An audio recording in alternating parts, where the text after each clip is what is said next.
चलिए अग्र पूजा खंड का आपका ये दूसरा सर्ग देखते हैं, द्वितीय सर्ग। क्या द्वितीय सर्ग देखते हैं? समारंभ। क्या देखते हैं? चलिए देखिए, खंडावन जानते हैं क्या था? जब खंडावन पहुंचे, खंडावन था एक भयानक विशाल जंगल था। हेलो हेलो हेलो, खंडावन क्या था? एक भयानक खंडावन एक भयानक विशाल जंगल था। तब श्री कृष्ण भगवान ने विश्वकर्मा को आज्ञा दिया। क्या दिया? अब विश्वकर्मा ने धनुष क्या इंद्रप्रस्थ चलाया और पूरा जंगल एक राजमहल बन गया, अर्थात एक सुंदर सा नगर बन गया। क्या बन गया?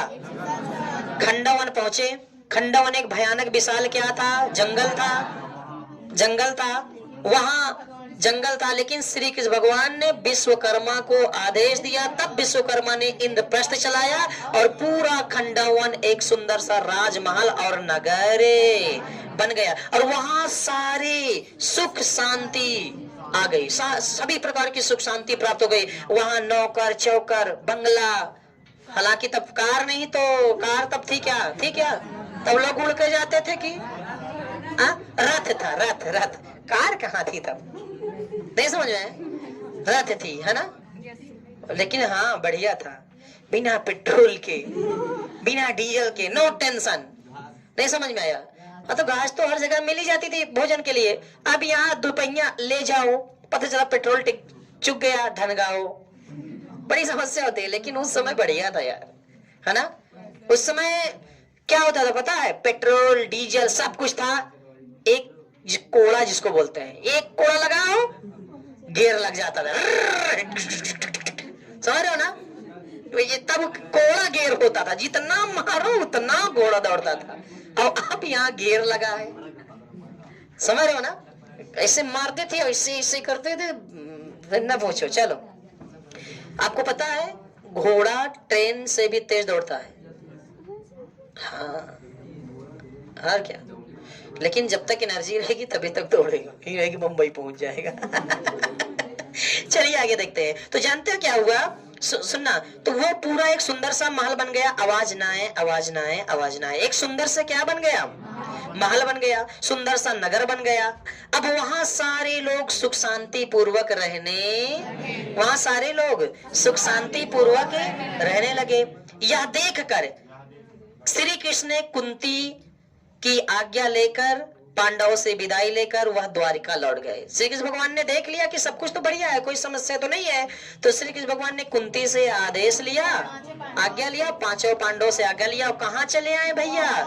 अपने यहाँ द्वारिका चले आए। कहाँ चले आए?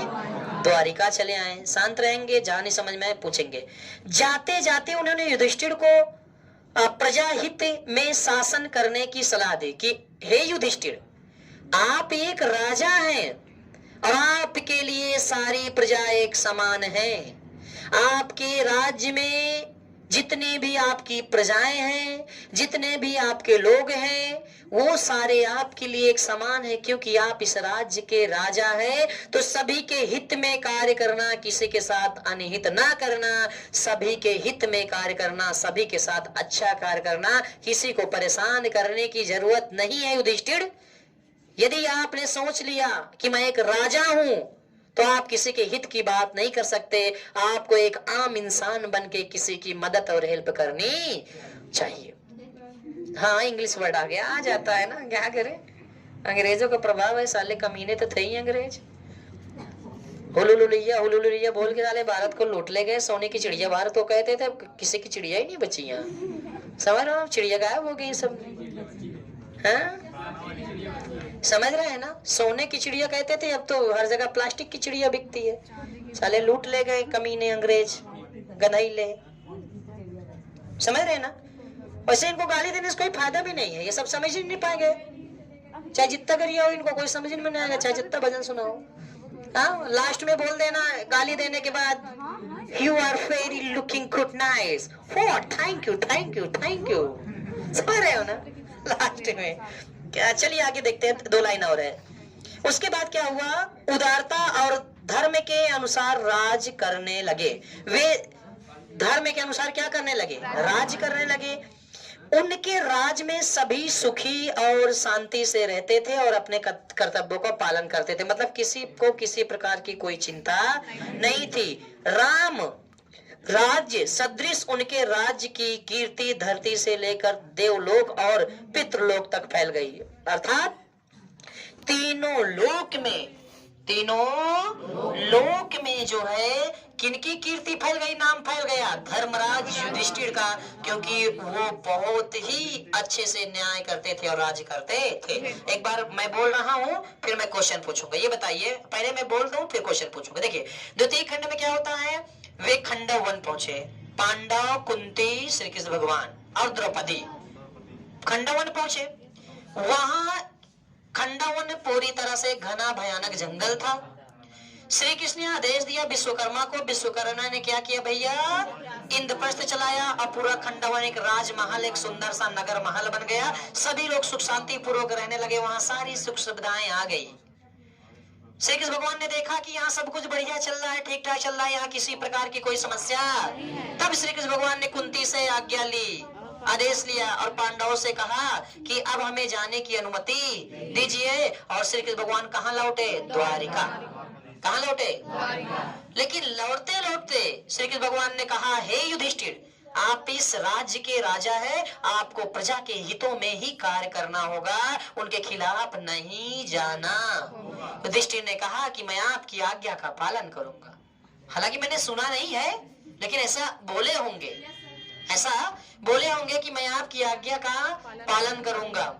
उसके बाद श्री कृष्ण वापस चले गए और युधिष्ठिर जो है ना पूरे राज्य को अच्छे से संभालते थे और सारा कुशल मंगल था। और इसी ईमानदारी की वजह से मतलब कि जो धर्मराज यानी युधिष्ठिर थे, ये तीनों लोकों में इनका नाम छा गया, तीनों लोकों में ये इनका नाम छा गया। बात समझ में आई?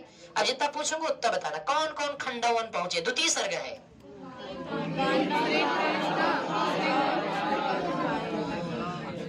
खंडवन क्या है भैया? घना जंगल है। किसने कहा, किससे कहा? अब विश्वकर्मा ने क्या किया, खंडवन क्या बन गया, वहां सारी सुख। जब श्री कृष्ण भगवान ने क्या देखा कि तभी भी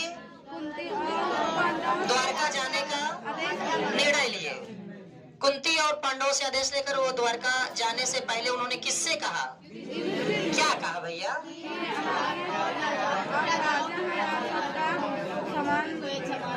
हाँ, फिर वो द्वारिका वापस लौटा है और युधिष्ठिर ने इतना बढ़िया कार्य किए कि तीनों लोकों में उनका यश नाम कीर्ति फैल गई और सब कुछ अच्छा चलने लगा। ये आपका द्वितीय सर्ग था। कौन सा सर्ग था?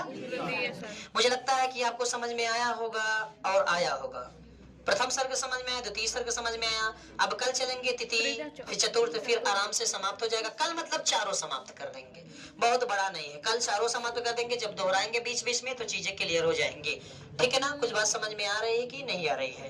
कहिए तो तृतीय सर्ग उठा लिया जाए, रहने दे, काफी हो गया। ठीक है ना? चलिए।